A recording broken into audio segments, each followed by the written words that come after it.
Hey, what's up? This is going to be an odd tutorial today that I'm going to have to do through screenshots because I can't recreate the error message on my personal computer like I was getting on my work computer.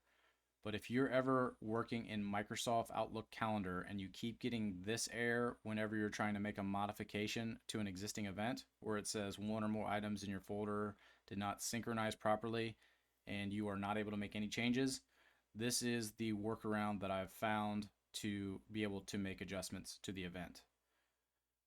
If you go into your Microsoft account, and I just set this up in order to show this, but it will look slightly different on your computer. You're going to want to go to the calendar tab, and then under my calendars, right click on the calendar in question, and then go to properties. For whatever reason on this personal account, the properties tab looks different. So I'm going to show you a screenshot of what my work account looks like. And you get this calendar properties prompt that opens up. You're going to go to general tab, and then you're going to click clear offline items and then hit OK.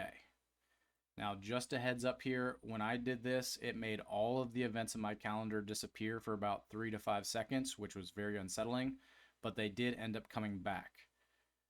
Also, right after they came back, I clicked on the event again and tried to make modifications, and it prompted me then that the item had been officially deleted, so I couldn't make any changes. I waited an additional 5 to 10 seconds, and everything got reprocessed, and I was able to make adjustments to the event, and everything appeared to work as normal. So just keep that in mind, that there will be a bit of an unsettling period while it makes the adjustments by clearing the offline items. Thanks a lot for watching. I hope this helps.